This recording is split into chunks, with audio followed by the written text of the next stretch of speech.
With Nationals behind us, and with it the first year of the Digimon trading card game, we are ready for the long road that 2022 has in store for us. In this series, we'll analyze the gameplay of one of our Digimon teammates or local legends and see what we can learn from them. I'm your host, Yadam, with Team PBG, and this is our Road to Champion.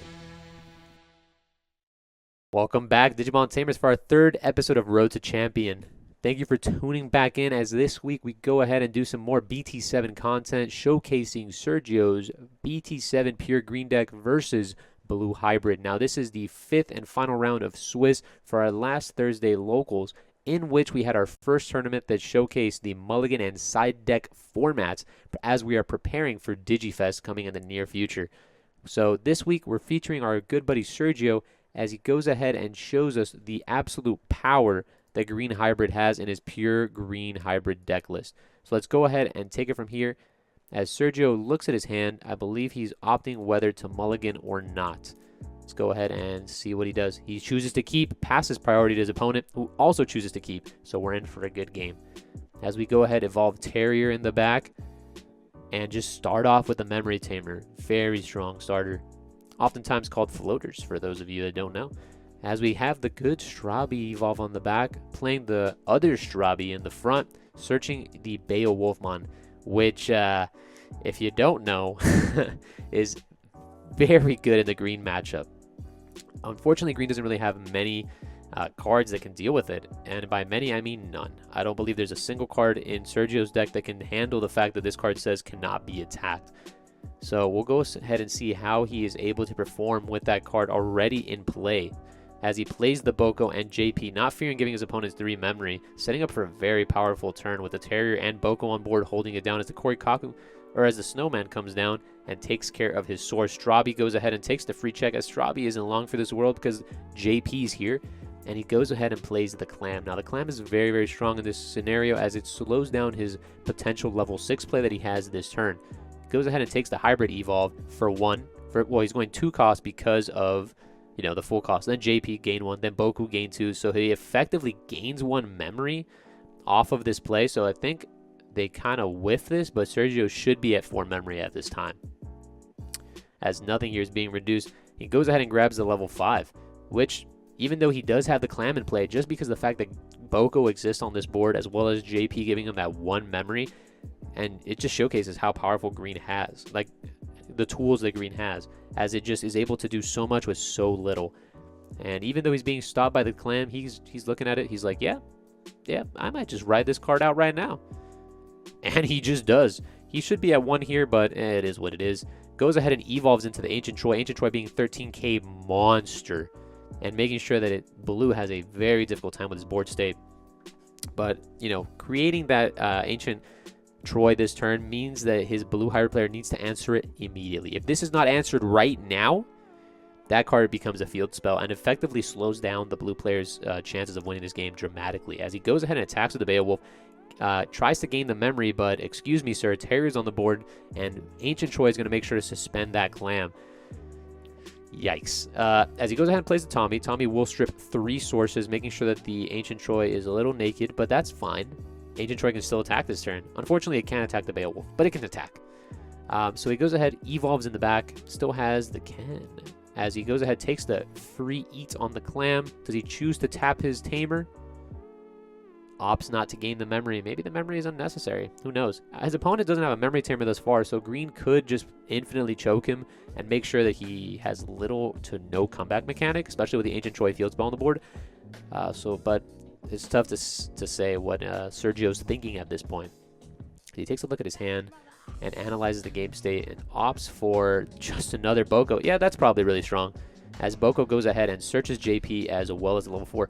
I feel like every single card in this deck is searchable. It is insane. Even the Argomon is searchable by Lilymon. So I'm having a tough time defining what card is actually not searchable. The fact that he's paying 2, gaining 2 Alpha Boko, gaining 2 Alpha Boko, he effectively evolved there for a net gain of 2.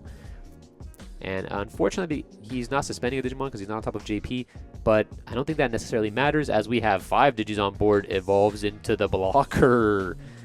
Even though it is a blocker, and I'm going to go ahead and talk about the fact that blockers aren't very essential this format, That is a 2 cost, which allows him to Digizorp into the Argomon, and Argomon says bye-bye, as he puts his opponent to 2 memory and suspends all his tamers. So unfortunately, anything that he does here is forever frozen. Although, sure, he does freeze the Ancient Troy here, but at what cost? He basically is trading a Tommy for a 1-turn stall. Is that good enough? I'm not really sure. I guess he did opt to go for that play, so he might be certain that that is the case, as he rips the sources off of the Argomon and plays another Tommy. Now, this Tommy doesn't come in suspended, as it happened after the Argomon made its effect played. So he has 2 cards frozen here. I don't know why. Okay, there we go. Denoting that he does have 5 swings to his 4 security at 3 memory. With a Terriermon in play. Thinking emoji. So let's see what Sergio decides to do. And he sees it. He sees the lethal. We're not missing lethal in this house, as all the Digimons turn sideways. Terriermon does he already did his job. It doesn't matter. And Terriermon living there, though, was kind of icing on the cake. That boy is a good boy. It just shows how powerful these memory blockers are and how weak blue security truly is. The fact that he had 4 security there and green was like, well, I just have game because Terriermon's on board, is super duper powerful. And that's the fact that these pure green builds, and that just showcases the fact that this pure green build has a little bit more power in it in its current meta, because it does have the opportunity to play this Terrier, which allows it to deal with blue specifically very, very well. Now, the Chili's version, let's take a moment to talk about it. We do have access to Atomic Inferno. Killing people is good in card games. But on a side note, Atomic Inferno, when it's hit off of security, is crazy strong. That card basically says you're getting game next turn, and if there's double Mimi, DJ Mimi's on the board, holy crap, there's a lot of damage coming your way. So the fact that that card exists may be the main reason that Chili's is powerful, but it also is the Gaussmon. Gaussmon being the memory reducer similar to the Clam, with an added bonus of being big for no reason, makes sure that Chili's is a viable contender and is the reason why it's getting a lot of popularity. People are very aggressive, and having the ability to end the game with a Atomic Inferno button is very cool. As we go into game 2, as we go double Strabi start with the +1 for the Tommy, as well as the Korikakumon. See, learning names. So we go Palmon in the back into a level 4 hybrid, still keeping the turn, as we go Cherry to choke him to 1. Not a bad start, but oftentimes building a line versus blue isn't great. But it does look like Sergio was unfortunate enough to miss a hybrid here. And that also showcases how green struggles without the fact that JP is so pivotal to the hybrid deck. As he goes ahead and Strabi's again, and adds Koji this time with the Korikakumon. But the fact that he's added 2 Koris so far, Corey's in the house, my guy. As he just takes the Evolve for 5 here, showing how powerful this card truly is. Having blue minimal to no responses to this card without Koji double Magna under it to bounce it. Yeah, this card is just going to stick basically the entire game and slow down the blue player's game plan. Very, very strong. Even me and my security control list was side decking this card for this specific matchup, and I would just hard slam it for 13 cost sometimes and still win the game. Kind of cool. Something that I also wouldn't recommend doing. Giving people a lot of memory is bad. But we go here and evolve the Terriermon in the back. It seems like he did finally see his JP, but he opts to go Memory Tamer here first, which is very good because it gives you basically a lot of space next turn. You can go ahead and play your JP safely. You can go ahead and evolve level 4 on top of it to choke to 1. It gives you more time, and that's oftentimes what we want to do with this green deck, especially with the board state that we're in right now, as the Ancient Troy showing its dominance here, suspending 2, but the fact that the Snowman does die is very unfortunate, as it just creates a Koji on deletion because of the Strabimon inheritable. And he just plays this Orange-O, which is effectively a Memory Tamer from now on, because the fact that that Ancient Troy really isn't going anywhere. He's going to be frozen for the entire game without sources, and unless Sergio plays Susano on top, which will then immediately get his sources ripped, yeah, that's Orange-O's a Memory Tamer. So we go ahead and push up the Terrier. It takes a little bit of time to think here, as this game state is very difficult. The Ancient Troy is currently not noted, but it is frozen. So he has to think about what he wants to do here, as he does take a little evolve here. He does have the JP in hand, but it opts to go ahead and take care of the Madoki. Although I don't think Madoki poses too much of a threat to Sergio, as I don't think his deck does gain a lot of memory outside of Tamer effects. For whatever reason, he decided to clear that. Maybe it was because he just didn't have the DP to take care of the little leopard boy over there. As he goes ahead and just takes care of the Digizorption effect. No, he didn't Digizorp, my bad. He just went ahead and full played it. No, he did Digizorp. He pushed the Ancient Troy. So he goes ahead and tries to give his opponent as little memory as possible, but that Sora and Joe is going to make sure to give him 2 extra on the play as he goes to 4. But it is a very powerful play, as he does have both of the Floodgate monsters in play with a memory tamer. Fortunately, he hasn't seen his JPs, which just shows you how important he is to this matchup, as he kind of does a little bit of everything. Goes ahead and evolves to 1. Top of this Tommy. Can't really attack into anything, as it will just suspend, and Argomon will just eat the Beowulf. So he goes ahead and evolves one of the Korikakus to make sure that the Ancient Troy is frozen once again on top of the Tommy that was just played. Very strong. Showing you just the knowledge of the matchup. Knows how to play the game a little bit slower, take his time, and take the hits where he can. That's what Blue really excels at. It's gonna, even though Ancient Troy is very strong in this specific matchup, as you can see, his board has been maybe 3+ Digimons every single turn. The Ancient Troy does slow his attacks, because one attack makes it that 3 Digimon become suspended, right? So his wide board doesn't really matter because of that card, but the fact that he's not only going wide but freezing the Digimon that would initially out the board makes it so he can continue to go wider and wider while setting up tamers. So looking very strong for the blue player. But not gonna lie, this Ancient Troy and Argomon are looking very handsome. Look at these little floodgates. As he goes ahead and finally opts to play his JP and goes for the Izzy, putting his opponent to 4 because of Sora and Joe. Super difficult tamer to play around because of all the stripping sources that Blue has access to. But this turn, it seems like he's, gonna go Magna. Goes Magna here for 3? Question mark? There you go. He goes to 0. So he attacks, adds, goes ahead and freezes because of the Tommy. The Ancient Troy is frozen. He unsuspends, but then the Ancient Troy suspends both of them, and he goes ahead and takes the check. So again, Ancient Troy, wow. A card that was at one point not seen to be too powerful, but just showing how exceptionally strong he is. The Argomon is able to attack this turn. As we promote the Terrier, this is looking like quite a pickle for Sergio, but anything is possible with the pure green deck. It just, with so little memory, can do so much. As it goes ahead and evolves on top of the JP here, the Petalmon. Now this Digimon is a 3 cost, but because of JP's effect, he will gain 1 as he attacks over the Korikaku, triggering the Ken. And this Digimon just has piercing on his own, so it kind of makes the JP inheritable a little redundant. But the fact that he does gain a memory there makes that this 3 cost eventually just comes down for basically 1. Very strong. Goes ahead and lasers, plays the Izzy, making it free, and swings over. Now, is this attack a mistake? Potentially. This Argomon, once it's cleared, it basically means that his board state will forever be able to be basically doubled, as his tamers will then be able to unsuspend. So I find it very difficult. It was obviously a difficult decision for Sergio to make that attack, because this Magna Garurumon is just going to eat this Argo for free. It has to, right? It needs to give him this time. But the fact that Magna was put on top of a line that was so big makes it so that even though, here we go, he goes ahead and attacks the Argo, just as foretold, as the Beowulf freezes off of the Tommy, and basically he's dealing with both Floodgates with 1 Digimon, as both of them will become suspended because of the Ancient Troy. But now he says, you must win next turn or you're dead, because now he has access to all his backline. That Sora and Joe is going to act as a Digimon. He has a Clam set up in the back. I think he denoted that the Terriermon was frozen here, but that may have been a mistake, as he's going on top of a Koji. It can happen. These cards are still relatively new, as he goes ahead and plays an Ice Wall, passing the turn. So not only is he making it very difficult for his opponent to deal with his board, he kind of just has a Magna on the board, which that Digimon just unsuspends for anything that Blue does, basically, with a Tommy under it, as well as Sora and Joe being able to gain them that 2 bonus memory and unsuspending next turn.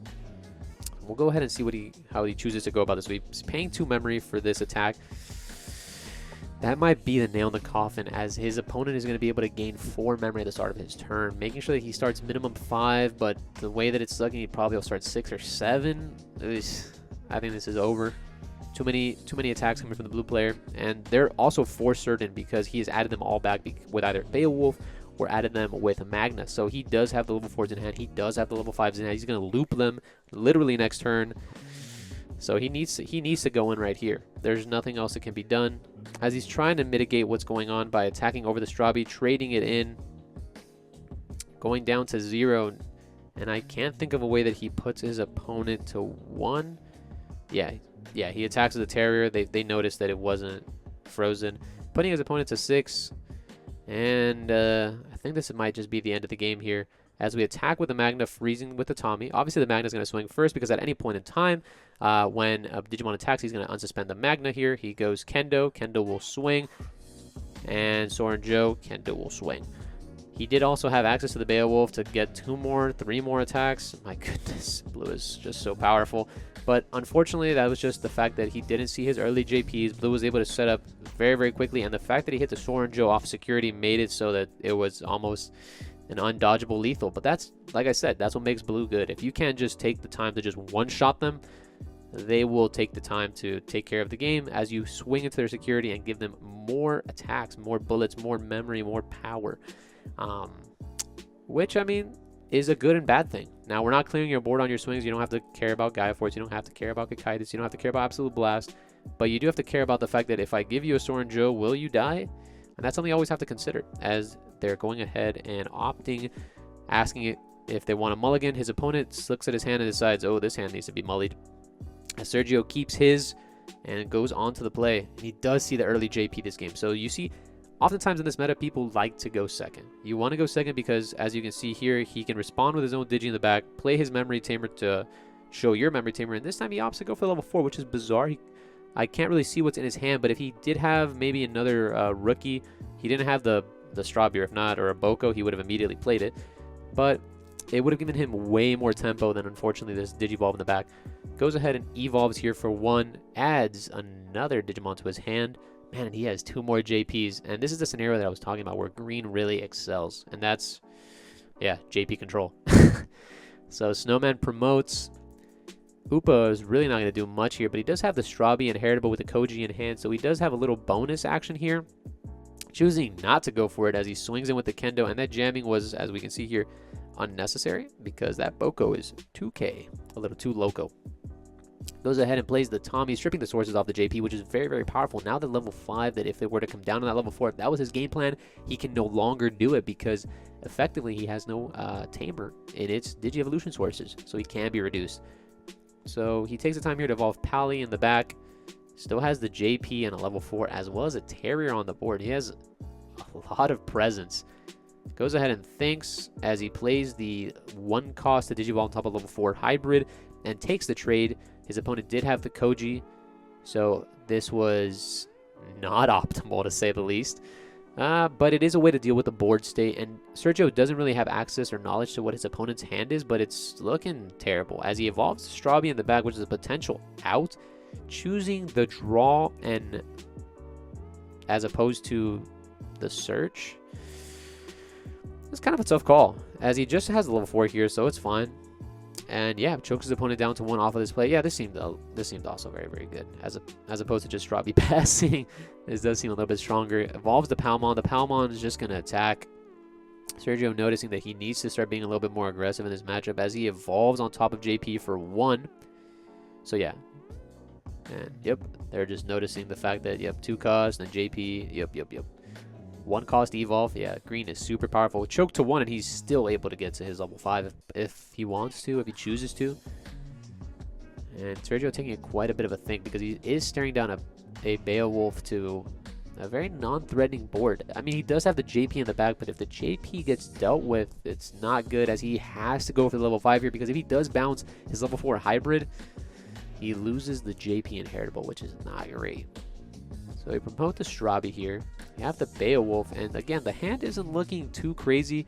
There's a lot of things that he can do to set up future turns, but I think he wants to deal with the board right now because of the fact that if he does play an Argomon or an Ancient Troy here, it's going to spell kind of a disaster for him as he adds the Soren Joe as well as a Korikaku. Seems like he does have a lot of inheritable Tamers at this time as well as an Ice Wall. So his hand is looking quite stacked. As we see here what Sergio decides to do, again being choked to 1 memory. And that's sometimes what happens when you start first. You go first, you give them 3, and then they do like a weird set of lines that you efficiently basically always put them to 2, and then they always put you to 1 because of the way that the 3 cost works. And he's definitely getting the short end of the stick here. But fortunately, he is playing green, and green just cheats out memory left and right. And we have the Beetle plus JP, aka the Boko Slayer. And he goes ahead, pierces, takes a little free check off of the Boko here. It's really, really strong, man. And we do have a blocker that can effectively trade with the Beowulf if necessary. And he just decides to go Argo. Didn't use the Digiswaption effect because he values the Terriermon more than losing 2 memory, than your opponent gaining 2 memory. So he does go ahead here, and I don't think that was necessarily the correct play. As he goes ahead and checks security, it seems. Did we miss an attack here? Let's take a quick little rewind. Little rewinderoo. All right. And we'll play it. And no, he just went for security, which was the worst possible security possible. It was JP. I don't know why he didn't opt to just swing over the level 4 hybrid and then deal with his board. I guess, again, Blue is just deciding to be as aggressive as humanly possible. Where he could have chosen to take a little knowledge from Sergio and taken quite a little slower turn. But, I mean, this is also just correct. He just freezes his Digimon. He is dealing with it while effectively putting pressure. Yeah, this play, again, is better. Yeah, this guy knows what he's doing. Forget what I'm saying. As he has the Blitz Omni there being shown. Very interesting little tech in his deck. Putting his opponent back to 2. Argo is producing quite the handsome amount of pressure. As Pally is, again, pushed up from the raising area. We have Argo to take care of the Bayo with a bunch of suspended Tamers. He does have a Strabi in the back, which is kind of nice. And he does have a level 4 hybrid here. Let's see what Sergio decides to do and how he decides to deal with his board state. Surprisingly enough, the fact that he has 2 memory here, he goes level 4 evolve for 1, level 5 evolve for 1, and then swing and make Ancient Choi for 3. Like, that is just a thing that can happen in this universe. How crazy is that? As this Argomon is being buffed by JP, giving him the piercing, and as he's being defensive, he is also being offensive. And that's kind of the beauty that that green offers. As we also have the access to Thunder Laser, it seems, in his hand. Yikes, man. This is looking a little too good for Sergio. He's making the deck look a little too powerful as he evolves here for 1. Looks at the top 5. Man, every single card is just so consistent as it just basically searches his entire deck. Even the Argomon, which you would think is not searchable against bottom deck, Lilymon can just search it. As he goes ahead and gets a quick little +1. Goes, and just as I was saying, can tap it right here with the level 4. Takes the trade here. And makes it so his opponent literally has a Davis and a Strabi in play, 2 security, facing down the powerful Argomon. But his opponent does have access to Ice Wall. This guy is drawing Ice Wall and making it seem like it's not at 1. But seeing that his opponent is going to go to 3, he does play the Terriermon, which effectively chokes him in a sense, and he can't really gain memory off of his memory gain mechanics such as Hammer Spark. As he goes ahead and evolves the Cory on top of the Tommy. Now that's going to make sure that insert Beetle here is frozen. Evolves for 1. Insert Terriermon here is frozen. And taking a bit of a think as he's starting to see the writing on the wall with this board state. He does have access to swing with the Strabi, but he goes ahead and plays the Howling Memory Boost, stripping 2 sources of the Argo, but that is not enough sources to be ripped to be frozen, as the Argo and Palmon can just still attack. But he did remove the piercing. So he can't just take care of this Korikagu for free plus get a check. He has to kind of think about what he's doing here, as he takes a little bit of a think and says, I'm going to trade. I'm not going to change my game plan. I'm going to take board control, and he is rewarded. Had he swung for security there, he would have lost his Argo and potentially the game. My goodness. As he goes ahead and takes his time to set up double Tamer in the back, making sure that if he has more level 4s, which we are aware that he does because of the searches off of the other level 4 Beetle, he's kind of got this in the bag as he goes ahead and Snowman's here for 2, ripping off the final source of the Argo, making so that it is now able to be suspended. He does get the draw off of his baby, not forgetting any triggers here, but unfortunately, oof, that's not a 1-cost evolve, my guy. And that's the game. And here we have it. Green is able to just make it so that the blue was unable to play due to the fact that he had the Argomon. He was able to get board control. It looked like his opponent had quite a little bit of a bricky start, but it still absolutely showed how powerful Green can be with just 1 floodgate. Had he had an Ancient Troy, had he had access to, other things, he could have totally had a better game state. But I think he was basically carried by the fact that JP is so big, beefy, strong, beautiful. I insert adjectives here to know how good that card is. So with that, guys, let's go right into the post-game analysis with my buddy Lil Sergio. And we're here with our good buddy Sergio, who was able to take first place in our first BT7 Side Deck Mulligan format tournament last week, Thursday. And he's going to talk a little bit of how his tournament experience went, how his matchups were, and how he felt his deck faced up to the meta. Hey, what's up, guys? First BT7 with Side and Mulligan. My matchups throughout the game or throughout the night was a lot of blue hybrid. It's a very popular deck. Prior to the finals, It's just OP, man. Another blue hybrid. I'm a fan of the mono green just because I have access to a stack in the back. I can filter my cards more quickly, and Argomon is just a hell of a card in this format. Yeah, he is. I think specifically in the blue matchup, it hurts some because they don't get the swings, but at the same time they can still freeze you. So it's like a chess match when you drop the Argo. Yeah, honestly, looking back at those games, it was such a back and forth. I thought there were so many times where this game was just over. Argomon came down, it removed 3 of the Tamers and made sure that they wouldn't be able to attack, but he's just able to go Korikaku on top of Korikaku, and eventually this reaches your whole board. Yeah, I think in one of the games that we showcased, I went to Horse very early on because I valued tapping him, and he was just frozen throughout the entire game. I don't think I ever swung with a Horse. He was just consistently tapping his creatures, and from that point, I just thought I need to establish an Argo. So if he does decide to, what we like to call it, suicide his Tamers so he can get draws, if I have a JP in the pack, I have Piercing, I have a Burn. So it's a very tough matchup. It's not easy. And just imagine if there was a Neemon in there. So suiciding Tamers it wouldn't even be an option. He would just be doing blue. Blue is definitely very powerful, but green is as well. We have our own tools. We could go head to head in a sense. I think the matchup honestly is like 55-45, depending on what you see. Obviously favored in blue. The opponent I played was extremely good. He was doing what he could. Honestly, props to that guy. Hope to see you around here more, man. That guy played a hell of a game, and we were able to take it this time. We were able to take it this time. And obviously, he's gonna do his green, his Church of Green, and I'm gonna do my Church of Blue, as I believe blue is just so exceptionally powerful, and I don't think it's arguable. That deck, as you saw, he had 2 Floodgates, 3 with the Terriermon on board. Early JPs, and blue was still able to push through. It just showcases just how absolutely bananas that deck is, even with 1 Ice Wall.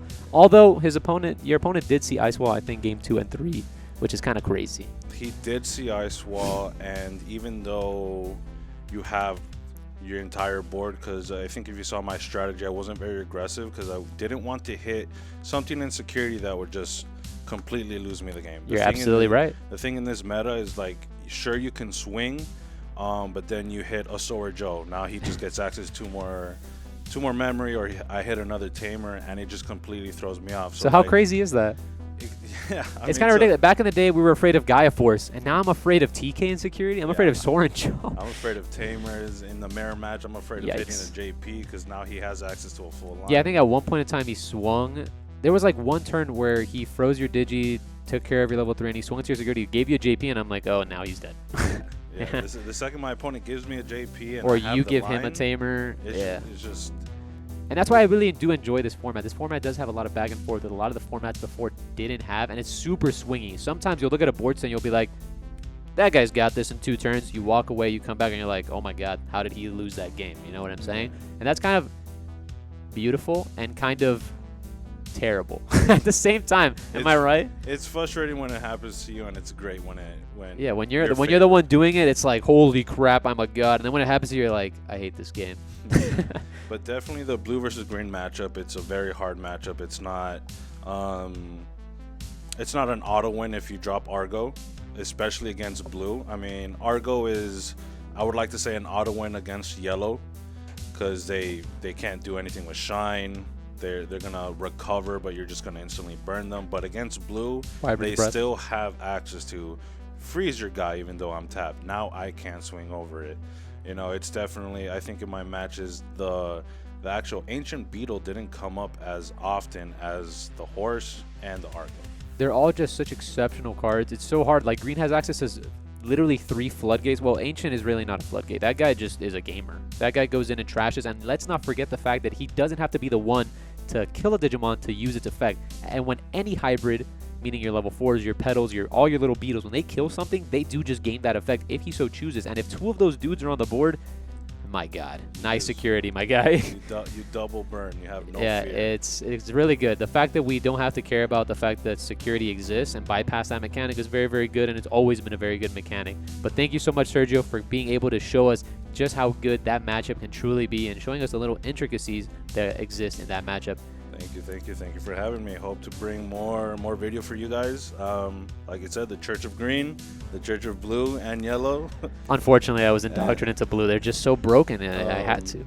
But we will definitely love to bring you guys more content, and our locals, Twitch, every Thursday. Yeah, continue to check us out on Twitch, as well as like us on, try to support us on Patreon if you so choose, and continue to just watch our videos, follow us, give us some comments, give us some support. I'm trying to take your feedback and use it for our next videos, increasing that audio and figuring out names. So definitely, guys, I will see you in the next one. As always, keep topping.